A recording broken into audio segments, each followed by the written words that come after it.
فرآه النبي صلى الله عليه وسلم ينفذ التراب. نبي علیہ السلام ولید خاورې تر څنډلې له عمار نه ويقول ويح عمار، هلاک سي عماره، تقتله الفئة الباغیه، مړ کوي به طالبانو، شهید کوي به ډله باغي. يدعونه الى الجنه ويدعونه الى النار، دوی به جنت ته رابلي او هغه به اور ته رابلي. دا طالبانو هغه د صفین په جنګ کې د علي صاحب د معاویه صاحب چې جنګ و دا هلته شهید سوی ده. تاسو طالبانو یو خبر واورئ، یو تاریخ د طالبانو تاریخ الخمیس ورته وایي. دغه تاریخ الخمیس کې طالبانو یو خبر وی لیکلې ده، وایي کله چې طالبانو د عمار ابن یاسر شهید سو د صفین په جنګ کې، نو د عمر ابن العاص چې و دا د معاویه صاحب وزیر و، په دې جنګ کې مرسره و.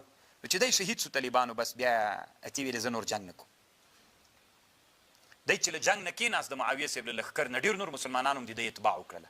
چې اتباع یې وکړله معاویه صاحب ورته ویلې ولې قتال نه کوې؟ ده ورته ویلې ځکه ما د نبي علیه السلام نه اورېدلي و تقتله الفئة الباغیه، داسې یوه ډله عمار به داسې څوک شهید کوي چې هغه ډله به باغي وي. نو خو دې نه معلوم سول چې ما ورته باغیان یو، حق د علي رضی الله عنه سره ما ورته باغیان یو. نو معاویه رضی الله عنه وایي ورته ویلې چې چپ سه، موږ خو نه ده مړ کړی دی علي صاحب مړ کړی ده. ولې علي صاحب موږ ته جنګ ته رالیږلی؟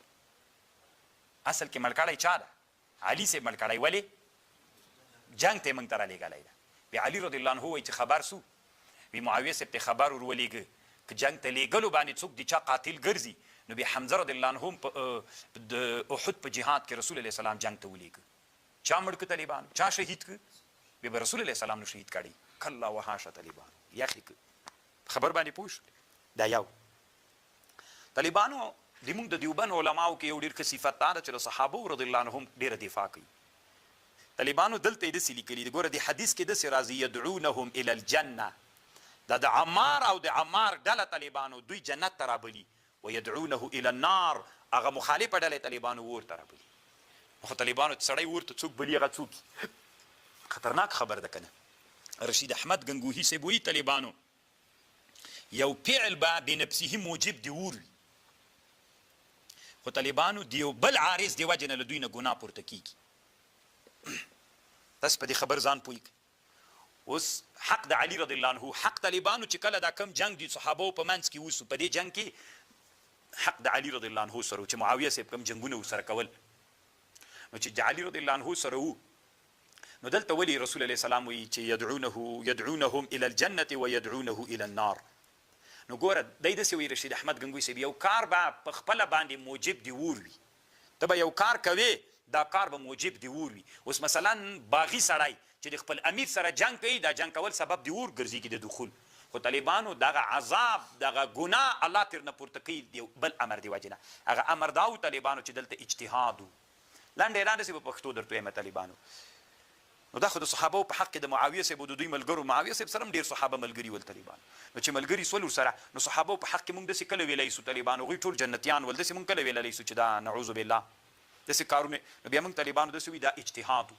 په اجتهاد کې چې سړی خطا سي چیرته ځي؟ یو اجر ده ورته، او که چا ته ورسېږي حق ته ورسېږي 2 اجره دي، او که خطا سي 1 اجر ده ورته.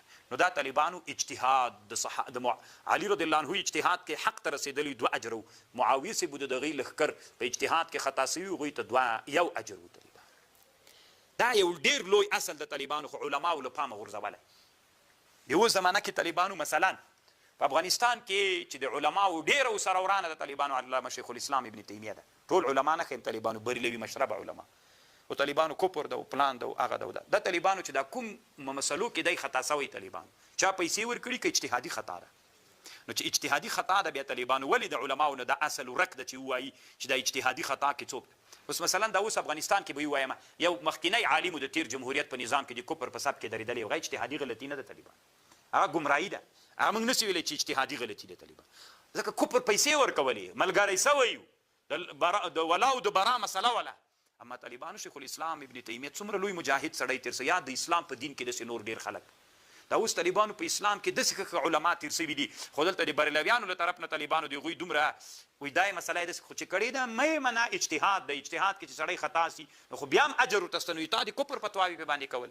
حتی داسې وایي طالبانو، وایي کوم ملیان چې شیخ الاسلام ابن تیمیه ته کافر نه وایي طالبانو، شیخ الاسلام ورته وایي هغه علما هم کافران دي. خو دای غلط سوی طالبانو چې غلط سوی اجتهاد کې غلطي دي اجتهادي غلطي څوک هغه طالبانو مأجور ده که نه اجر الله ورکوي که نه ورکوي الله دې طالبانو موږ داسې علماو نه خلاص کړي نور ځه که راورسېدلو صحیح